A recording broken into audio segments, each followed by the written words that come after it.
pagi, Shalom, salam sejahtera bagi kita semua. Yang terhormat Bapak Ibu Penguji Uji Kinerja PPG dalam jabatan 2025 BEN 3. Perkenalkan, nama saya Agustina Telambanua dengan nomor induk mahasiswa 2501061121, Program Studi Pendidikan Agama Kristen di LPTK Institut Agama Kristen Negeri Tarutung. Saya akan melaksanakan uji kinerja melalui praktek mengajar di SD Negeri 084-087 Kota Sibolga kelas 6 dengan materi Yesus Menyelamatkan Manusia. Berikut video uji kinerja saya. Selamat menyaksikan. Shalom. Shalom, Bu. Selamat pagi semuanya. Pagi, Bu. Apa kabarnya hari ini? Luar biasa. Yes, yes, yes. Ya. Seperti biasa, sebelum kita memulai pembelajaran kita, yang bertugas untuk memimpin doa dan pujian silakan maju ke depan.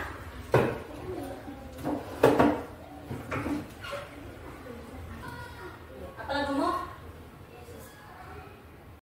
Teman-teman, mari kita menyanyi Yesus bukan Yesus bukan.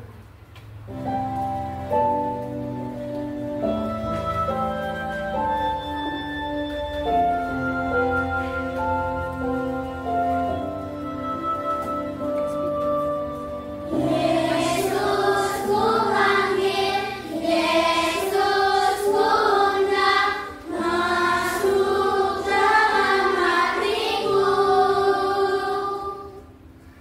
Yesus ku panggil, Yesus ku undang, masuk dalam hatiku.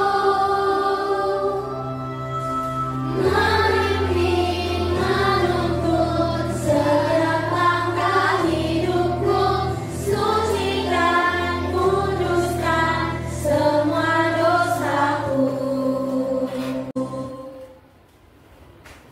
Mari kita berdoa. Yesus, terima kasih atas segala berkat-Mu kami masih dapat berkumpul di dalam kelas.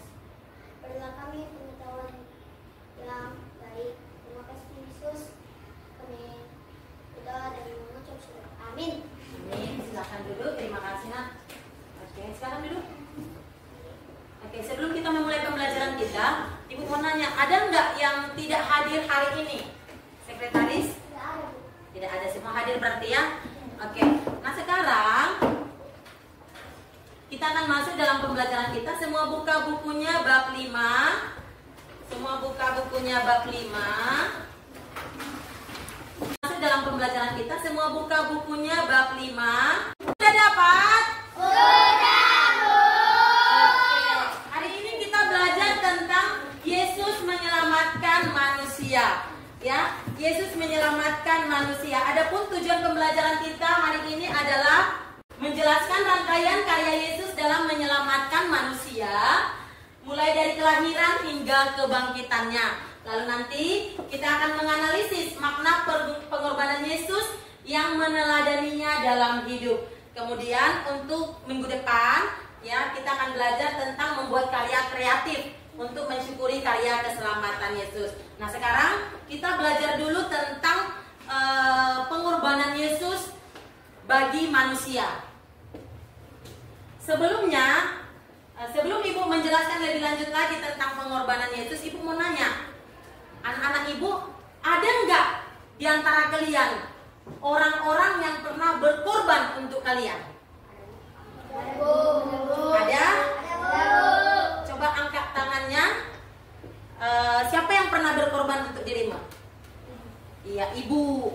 Salah satunya ibunya ya kan, berkorban untuk dirinya. Pertama kali ibunya berkorban untuk dia adalah ketika dia dikandung dan dilahirkan. Korban artinya suatu tindakan memberikan atau melepaskan sesuatu yang berharga, baik itu waktu, tenaga, harta, kepentingan pribadi, atau bahkan nyawa untuk mencapai sesuatu tujuan yang lebih besar atau demi kepentingan atau kebaikan orang lain ataupun kelompok yang dilakukan dengan kerelaan dan keikhlasan.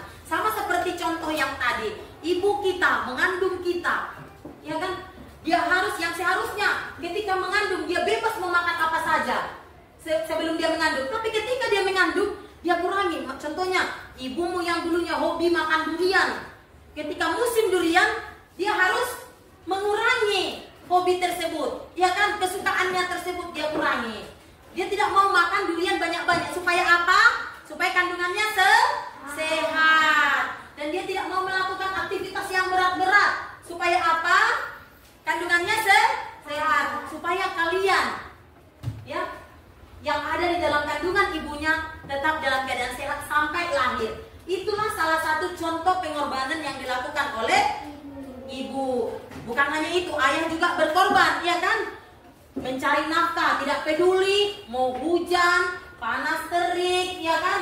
Mau jalanan macet, bahkan terburu-buru bertaruh nyawa. Demi apa? Mencari nafkah untuk kebutuhan kita, anak-anaknya. Iya kan? Nah, itulah salah satu contoh pengorbanan yang dilakukan oleh orang tua kita bagi kita. Oke, nah, coba perhatikan di halaman 63. Di sini ada salah satu contoh seorang misionaris yang ke Tanah Toraja, ya, yang ke Tanah Toraja. Coba perhatikan di bab 5 tadi, ya, di halaman 63, seorang misionaris yang memberitakan Injil, membawa Injil ke Tanah Toraja. Namanya adalah Antoniaris van der Lutdres, ya. Beliau merupakan relawan misionaris Kristen pertama di Tanah Toraja. Ia bertugas dari tahun 1913 sampai 1917. Ya, dia meninggalkan negaranya, dia datang ke Indonesia menuju Tanah Toraja untuk memberitakan tentang keselamatan, tentang Yesus di sana. Nah, apa yang dia lakukan di sana? Apa yang dilakukan oleh Antoniaris di sana? Nah, adapun yang dilakukannya adalah bisa dilihat di dalam slide yang Ibu tampilkan.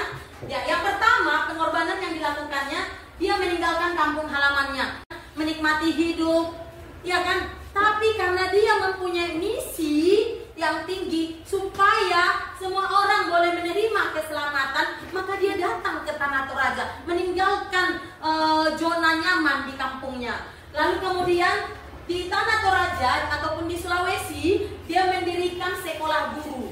Ya, dia mendirikan sekolah guru. Sekolah guru yang didirikannya di sini adalah sekolah bagi guru-guru yang ingin mengajar di sekolah sebagai guru agama Kristen. Ya, dia bangun di sana sekolah dengan biaya sendiri. Lalu kemudian dia membuka suatu pelayanan kesehatan. Dia membuka klinik kesehatan di rumahnya. Dan dia melayani orang-orang yang sakit, mengobati orang-orang yang sakit dengan cuma-cuma, tanpa menerima imbalan. Ya, tanpa menerima imbalan.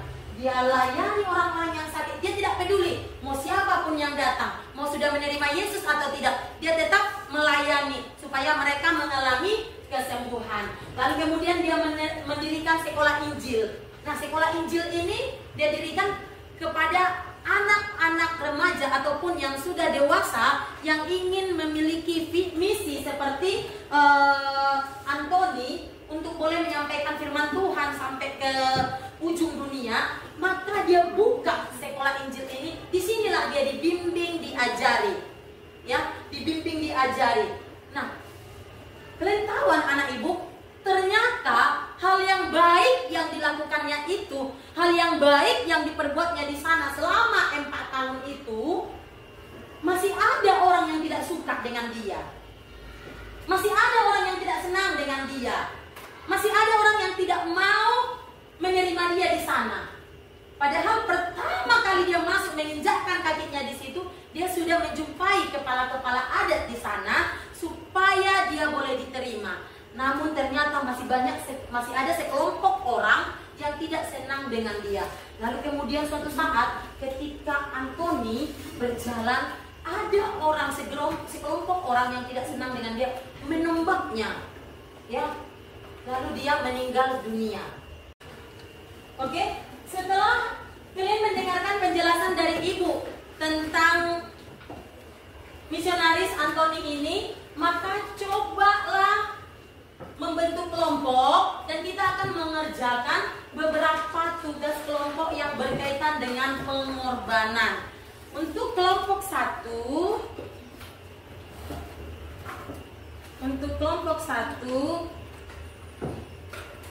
kalian mengerjakan Matius 2 ayat 1 sampai 12. Lalu kemudian untuk kelompok 2 kalian mengerjakan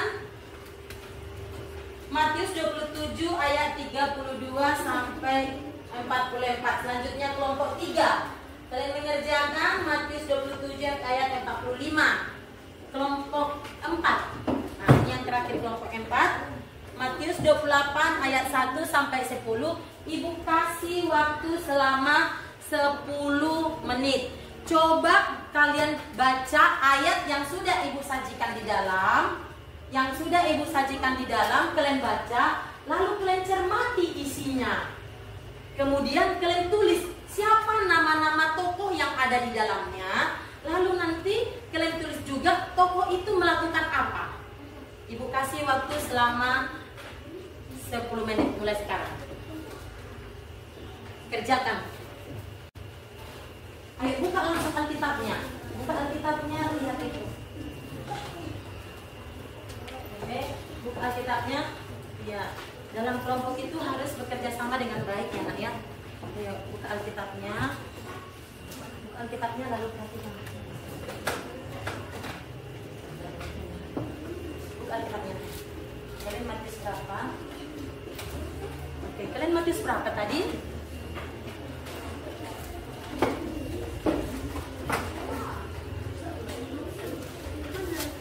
Mana kerja kelompok kalian tadi? Oke, iya. Sama-sama mengerjakan ya nak. Oke. Matius 28 ayat 1 sampai 10. Alkitabnya di atas meja aja Bu. Oke. Nah, bisa. Kalau ada yang nggak dimengerti boleh ditanya ibu ya. Bu, saya nggak ngerti maksudnya. Bisanya kalian pahami? Bisanya kalian pahami? Iya, Bu.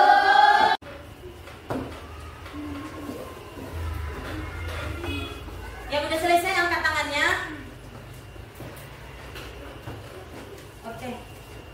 Oke, kelompok berapa nih? Kelompok 3 silahkan maju untuk membacakan hasil dari tugas kelompoknya. Maju nak, kalian 5.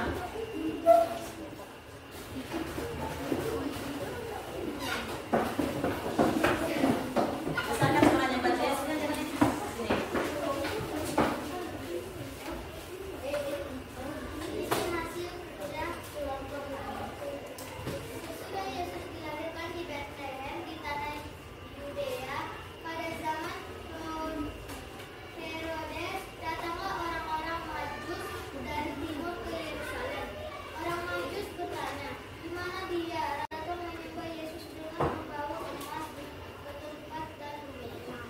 Oke, berikan tepuk tangan dulu untuk kelompok 3. Ada pertanyaan dari kelompok lain? Oke, kalau nggak ada, silakan duduk nak. Oke. Selanjutnya kelompok berapa lagi? Oke, kelompok 3 tadi sudah tampil. Masih ada lagi yang mau tampil? Kelompok 2. Oke, silakan kelompok 2 maju ke depan.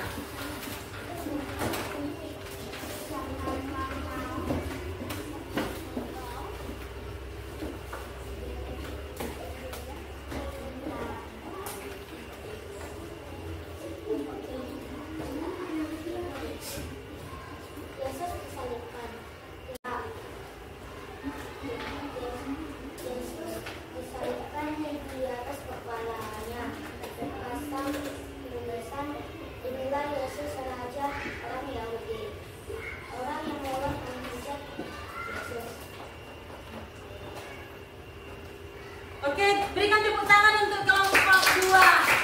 Iya. Oke, silakan duduk. Coba ibu lihat hasilnya nak. Oke, silakan duduk.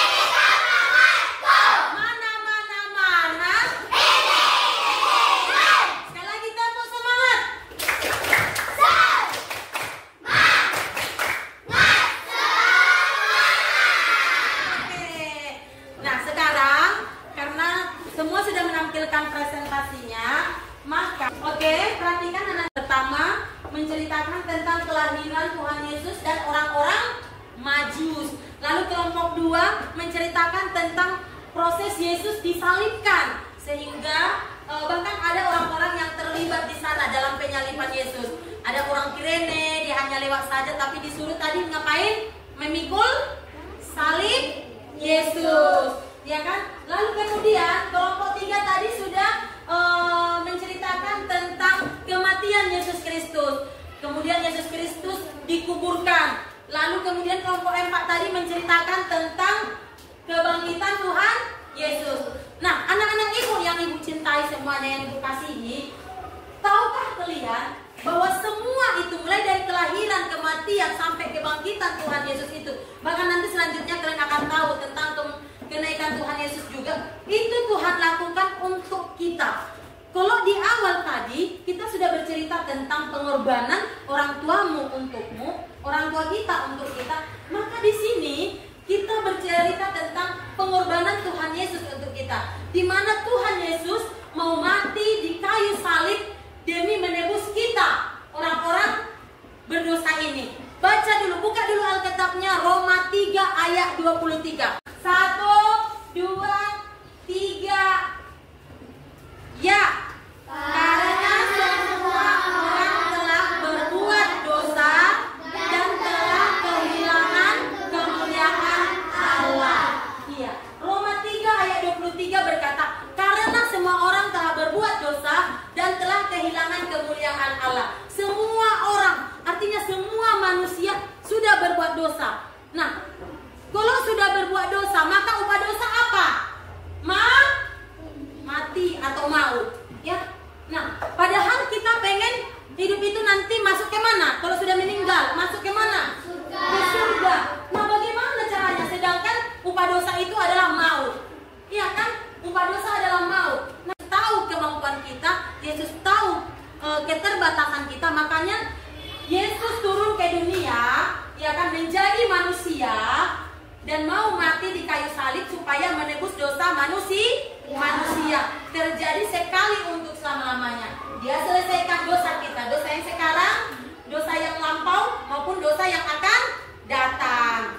Ya, demikianlah tentang pengorbanan Yesus di kayu salib. Semoga kita setelah mengerti, setelah mengetahui, setelah mempelajari materi ini dapat memahami betapa besarnya pengorbanan yang sudah dilakukan oleh Tuhan Yesus untuk kita. Oke, sebelum Ibu tutup pembelajaran ini, Ibu mau kalian mengerjakan satu tugas tentang, Ibu mau kalian mengerjakan biar kalian nanti di rumah ini dikerjakan, lalu nanti tanda tangani oleh orang tua kalian apa yang sudah kita pelajari hari ini. Oke, bagi ke kawannya ya, bagi ke teman-temannya.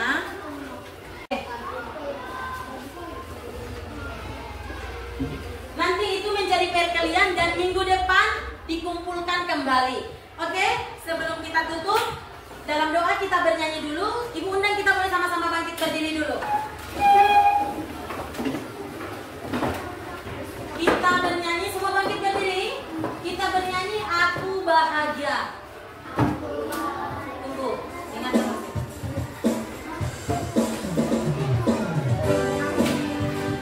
Ayo semua bertepuk tangan.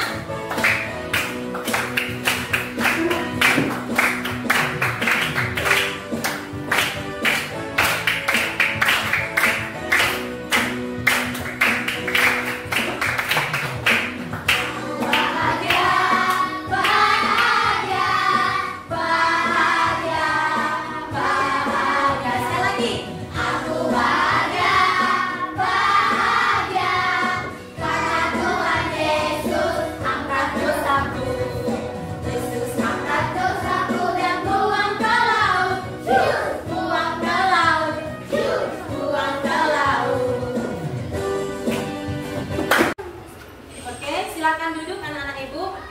Silakan duduk semuanya. Demikianlah materi kita hari ini. Sebelum kita pulang, mari kita berdoa. Semua lipat tangannya, tutup matanya, tundukkan kepalanya. Kita berdoa. Kembali kami naikkan syukur kami kepadamu ya Tuhan, oleh karena kasih dan kemurahan Tuhan yang luar biasa besar dalam kehidupan kami. Pada pembelajaran hari ini, kami semakin mengerti betapa besarnya pengorbananmu bagi kami. Engkau rela mati, disalibkan di kayu salib, hanya untuk menebus kami anak-anakmu. Terima kasih Tuhan. Amin. Oke, semua simpan bukunya. Simpan dulu bukunya.